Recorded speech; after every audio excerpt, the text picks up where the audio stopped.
Hi, this is an example problem from Chapter 20 on equivalent resistance. Pause for a moment to read the question. So we see a circuit diagram here. It's got a battery, 3 volts, and it's got 3 different resistors. And we're going to use the method of equivalent resistance to solve this problem. And when I say solve this problem, essentially what we can do is figure out what the current is through all the resistors, what the voltage is across all the resistors, and what the current is through the battery. Once we know all that information, then we can also apply the power formulas to calculate the power dissipated by the resistors. So for a problem like this, we've got the tools at our disposal.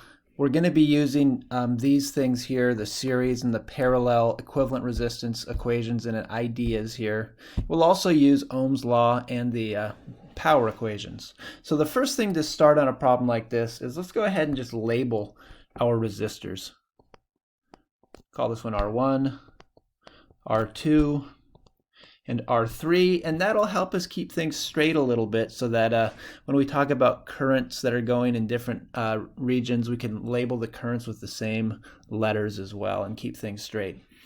So part A asks us, calculate the current through the battery. Now at the moment we've got a battery with a bunch of resistors. Ohm's law can only be applied on a single resistor, and so we're going to need to use equivalent resistance methods to simplify this into a single equivalent resistor with a single equivalent resistance, and then we can apply Ohm's law to do part A. So we're going to look at these two ideas, series and parallel. For series, you have the same current goes through the series resistors, and for parallel, it's the same voltage across the series resistors. Parallel resistors. In this case, if we look, let's try and see if we can figure out if there is a series. Well, if we go ahead and kind of trace the current through here, it splits here. So R1 and R2, they're not going to be in series. The current splits. There's a junction, in other words, here. However, if we continue along here, if I go through with a current through through R2, then I continue and I go through R3, that's the same current, right? Basically I2 equals I3. That is the condition for series here, so we can go ahead and apply that to calculate the equivalent resistance. And in this case, it's pretty easy. We just add them in series. And so our equivalent, what I like to write to know what I'm replacing 2 and 3 with, the equivalent series resistance, I'm going to write it as R23 for simplicity. And that's equal to R2 plus R3, which is 22 ohms, plus 14 ohms. And so we get a value of 36 ohms. Now it's really important to take the resistor and redraw a new resistor with the new equivalent resistance R23. So first start with a drawing of the original resistor.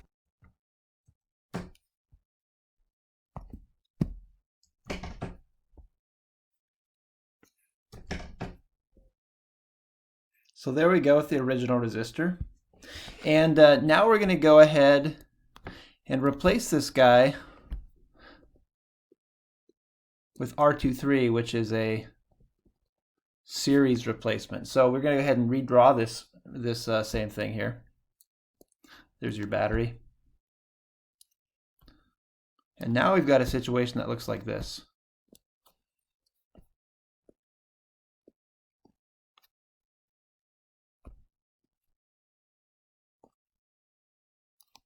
I adjusted the connecting wires. Doesn't matter. You can change it around a little bit as long as you get the key parts right. And so that's what we're looking like here. There's your battery, minus 3 volts. And we've got the R1 here still, which is 18 ohms. And now we've got R23, which is equal to 36 ohms. We're going to continue this until we can get this down to a single resistor. So we've got one more to do here. And in this case, we're going to be using the parallel. How do we know if something's in parallel? Well, if you look at the electric potential difference across the two resistors, or the voltage in other words, it's got to be the same. Now here's a key idea with voltage that I want to go over real quick. This 3 volts, that is the voltage across if you go from low to high.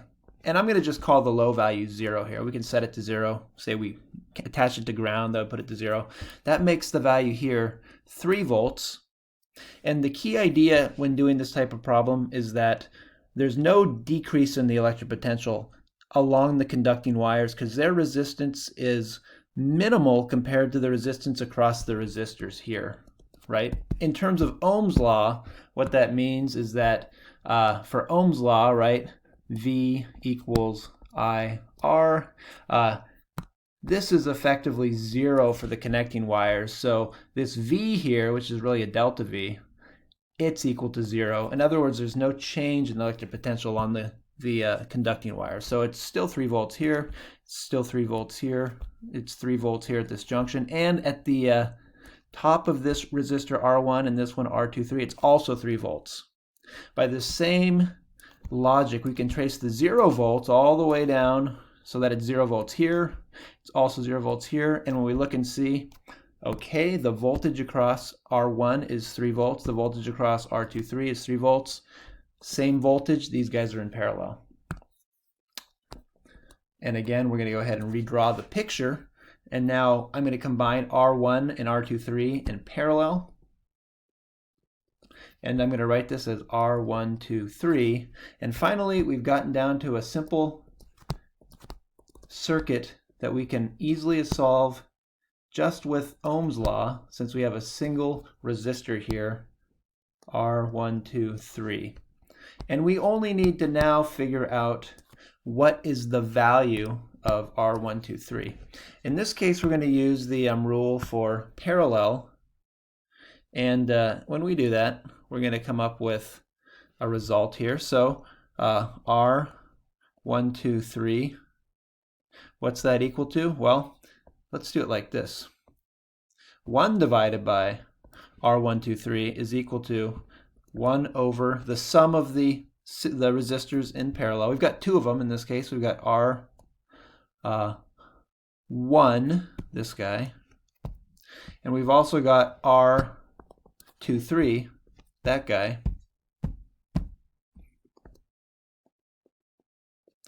going to put these numbers in here. So we've got a 1 over 18 ohms plus we've got a 1 over 36 ohms, and we're going to get an answer here. This is 0.0833, and it just continues. And the key thing here I want you to remember is this is 1 divided by ohm still, okay? So to get R123, we need to take the reciprocal of that number so that we come up with ohms. So we're going to have 1 divided by this thing. Don't forget this part. This is the part that people often get incorrect. So make sure you flip it, take the reciprocal to get the actual value, which comes out to 12 ohms. The 1 over ohms flips to the numerator. Now let me just point out a couple things. Notice that for when we did the series, that the series equivalent resistance 36, it was greater than both of the individual series resistors that we put together. That's always the case in series. The equivalent resistance is always greater than either of the 2 resistors that you combine, or if you do more resistors, 3, 4, etc. The series equivalent is always greater. It's the opposite for the parallel, because the parallel is going to allow more paths for the current to flow, so it's easier. It's got an easier chance to flow through. The equivalent resistance for parallel, it's always less than either of the individual resistors that you put together here. So 12 less than 18 and 36. All right, so now we know that this is equal to 12 ohms, and we've done the hard part to get down to a simple circuit here that we can do with Ohm's law.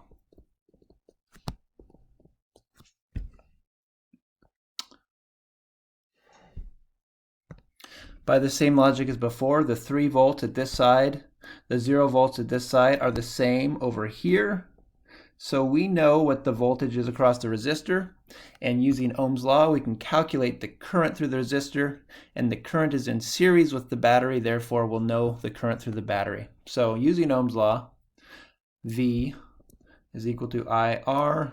We want to solve for I, so I is equal to the voltage across the resistor divided by the resistor. That's going to be 3 volts divided by, in this case, resistance 123, and so we're going to get the current 123, and it's going to be 12 ohms, and that gives us a value of 0.25 amps.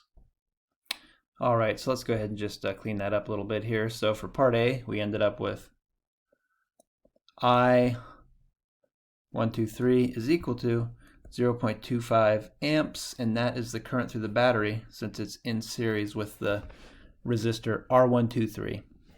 All right, for part B, let's see what we're going to do here. Part B says, what is the power dissipated in the circuit? Well, I can use this picture here to calculate the power through the resistor R123. Let's go ahead and do it. There's a lot of ways to do it here. P is equal to VI in general, right? And we know I for 123. We know V across the resistor 123. And so we can calculate the power through the resistor 123. Let's do it. The voltage across is 3 volts. The current we just calculated, 0.25 amps. And we're going to end up with a value of 0.75. What should our units be? It should be watts, right, which is joules per second. Is that true? Sure it is, because volts, remember, a joule per coulomb, and amp is a coulomb per second. Cancel out your coulombs, and there we go. Good. All right. Now the question is this the power dissipated by the entire circuit? It is, and that's because the equivalent resistor R123, it's replaced all the other resistors, and it is going to behave in the same way as the original circuit. So the total power dissipated by that single resistor equivalent of all the others, it has the same power dissipation, and that's always the case. In fact, we can also see if we individually go and in the latter part here, we'll confirm that when we go across each individual resistor and calculate the power and add them, we're going to get this same answer. Okay, for part 3, what we're going to do is we're now going to work our way backwards through the pictures. That's why it's critical to have your pictures here. And we're going to answer all the questions in part C, which are the current through, the voltage across, and the power dissipated by each of the 3 resistors. To get prepared for that, I'm just going to go up and clean up my pictures and then paste them down below. All right, so I've got a clean picture here of the different steps to go to the equivalent resistor 123. Now we're going to work our way backwards because for part C, we need to get the current, voltage, and power dissipated across each of the 3 resistors by looking at that picture ultimately. And so we're going to need to figure out how to calculate the voltage across these various things, the currents and all those things. So we're going to work backwards now, going in this direction.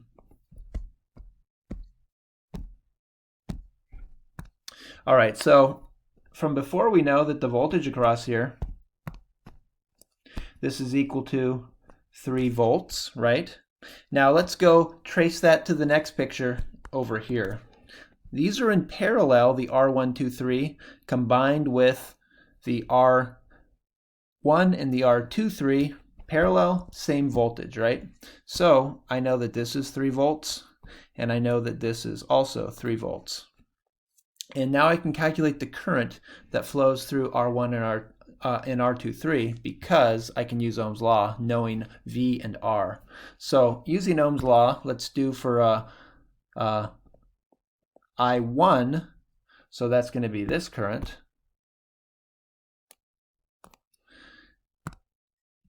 That's going to be equal to V1 divided by R1. And when we do that, we're going to have 3 volts divided by R1 18 ohms, which is equal to 0.167 amps. Okay, good. All right, so we just figured out what I1 is. Perfect.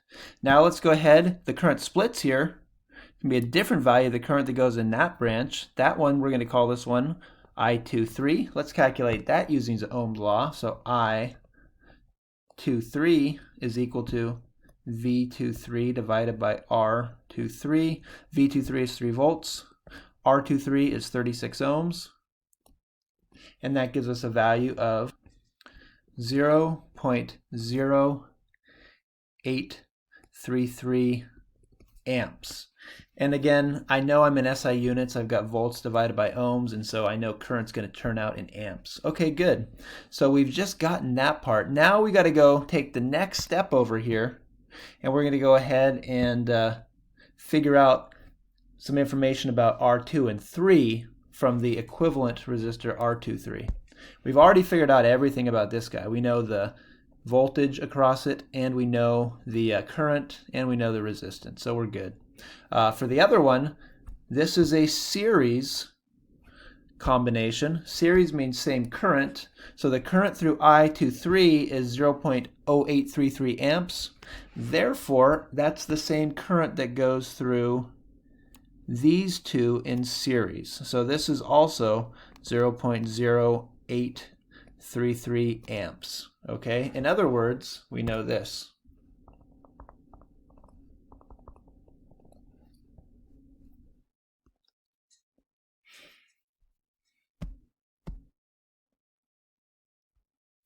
And now we can use Ohm's law to figure out everything about R2 and R3 here. So let's go ahead and do it. We know the resistance. We know the current. We can figure out the voltage, right? Using Ohm's law, in that way, V is equal to IR. Let's do it for resistor 2. So we're going to end up with this value here. I multiplied by R2 is 22 ohms. And we get a value 1.83 volts. If we do the same thing for the next resistor, oops, wrong button.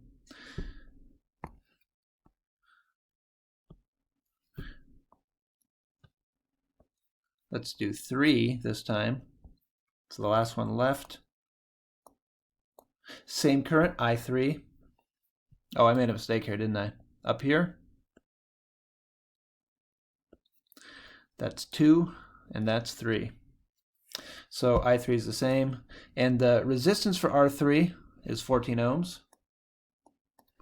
Put that into our calculator, and we get a value equal to 1.17 volts. So now we know everything about the 3 resistors, R1, R2, R3. We know the current that flows through them. We know the voltage across each one. Finally, we're going to figure out what is the power dissipated by each one. Before we go, just a quick thing. Notice when you add these guys, the series circuits, when you add the voltage, it comes out to the same thing as the replacement. For the other one, parallel, when you add the currents, it comes out to the same thing as the replacement. All right, let's go ahead and do the powers for each of these. P1, that's going to be, I can always write this as IV, right? But I'm going to just do a little bit differently just to show you some variation here.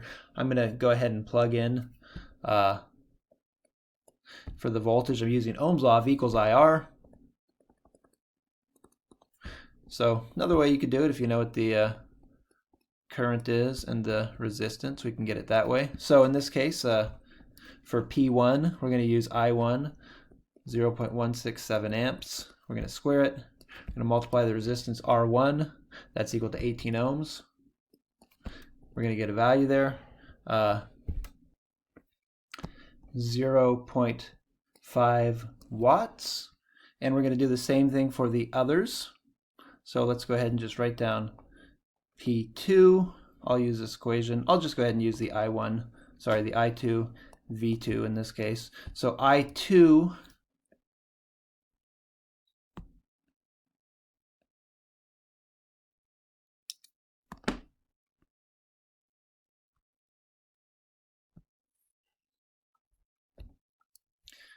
multiplied by V2, 1.83 volts.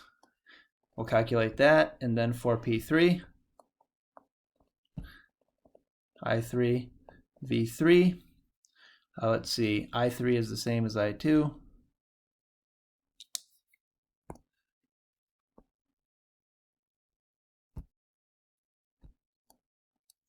And V3, 1.7 volts. Putting these into our calculators, we get a value equal to, for P2, 0.0975 watts, and for P3, 0.0975 watts. This one was wrong. Copied the wrong one. That's a 0.1525 watts. And so now we've kind of gotten all the information here. Let's just go ahead and add in the voltage for V1, which we know. 3 volts, right? So we've got all of the currents through the resistors. We've got all of the voltages across resistors. And we also know the power dissipated through each of the 3 individually. Let's just double check this real quick. If we add all these numbers up together, does it come out to what we expect? It comes out to 0.75 watts. And of course, that is what we got in part B. So that makes sense. This is a long one. And these ones simply take time to go through and draw the picture and do the various work. But once you figure it out, it's going to take a little practice, but you'll be able to get really good at this and see that there's a process you can just use to go through any type of these.